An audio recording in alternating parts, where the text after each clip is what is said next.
প্রথম শ্রেণীর ছাত্রছাত্রীরা, আশা করি তোমরা ভালো আছো। আমি আজ তোমাদের বার্ষিক পরীক্ষা 2025 এর সিলেবাস অনুযায়ী তোমাদের প্রাথমিক গণিত রয়েছে 81 পৃষ্ঠা থেকে 114 পৃষ্ঠা এবং জ্যামিতি 82 পৃষ্ঠা থেকে 85 পৃষ্ঠা। তো আজ আমি তোমাদের প্রাথমিক গণিত বার পৃষ্ঠা নং 100 যোগ করি। এখানে দেখো 8টি অঙ্ক রয়েছে। তো আজ আমরা এই 4টি অঙ্ক করব। তো দেখা যাক প্রথম অঙ্কটি কি আছে। প্রথম অঙ্কটিতে আছে 30 যোগ 60। 30 যোগ 60। দেখো 30 এর সাথে 60 এর সাথে 30 যোগ করলে কত হয়।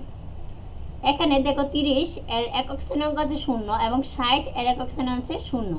0 0 যোগ করলে কত হবে? 0 হবে। এরপর দেখো দশক শ্রেণী অঙ্ক আছে এখানে 3 আর এখানে 6। তো 6 এর সাথে 3 যোগ করলে কত হবে? 9। তাহলে কত হয়েছে? 90। কত হলো? 90। এরপর 2 নম্বর অঙ্কটিতে দেখো আছে 55 যোগ 22।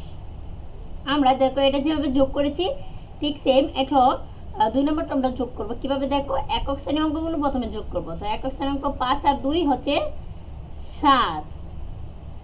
5 আর 2 কত হয়? 7 হয়। এরপর আছে দেখো 5 আর 2 দশক শ্রেণী অঙ্ক 5 আর 2। তার 5 এর সাথে 2 যোগ করলে হয় 5 6 7। তাহলে কত হয়েছে? 77। 2 নম্বর অঙ্কটিও দেখো আমরা করে বলেছি ঠিক সেম এরকম আমরা 3 4 এই দুইটি অঙ্ক করব। তাহলে দেখো প্রথম শ্রেণীর ছাত্রছাত্রীরা আমি করছি অঙ্কগুলো। দেখো 27 যোগ 41 আছে আমাদের 3 নম্বরে। তো দেখো 27 এর মধ্যে একক শ্রেণী অঙ্ক আছে 7 আর 41 এর মধ্যে একক শ্রেণী অঙ্ক আছে 1। 7 আর 1 যোগ করলে কত হয়? 8। এরপর দেখো 27 এর মধ্যে দশক শ্রেণী অঙ্ক আছে 2 আর 41 এর দশক শ্রেণী অঙ্ক আছে 4। 4 এর সাথে 2 যোগ করলে কত হয়? 4 5 6। কত হয়েছে? 68। কত হলো 3 নম্বর উত্তরটা? 3 নম্বর অঙ্কের উত্তরটা হচ্ছে 68। এরপর 4 নম্বরে আছে 20 যোগ 53।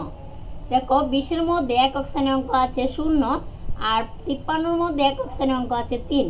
তাহলে 0 এর সাথে 3 যোগ করলে মানে 3 এর সাথে 0 যোগ করলে কত হবে? অবশ্যই 3 হবে, কারণ 0 এর সাথে কোনো কিছুকে যোগ করলে যে সংখ্যাটি থাকে ওই সংখ্যাটি হয়। তাহলে 3 আছে 3 হবে।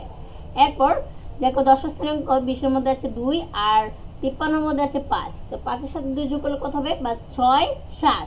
কত হয়েছে? 73। কত হলো? 4 নম্বর অঙ্কটির উত্তর হচ্ছে 73। দেখো আমরা এই যে এখানে 4টি অঙ্ক আমরা করে ফেলেছি। তো আশা করি প্রথম শ্রেণীর ছাত্রছাত্রীরা এই 4টি অঙ্কই তোমরা বুঝতে পেরেছো। আজ এখানে বিদায় নিচ্ছি। দেখা হবে পরবর্তী ক্লাসে।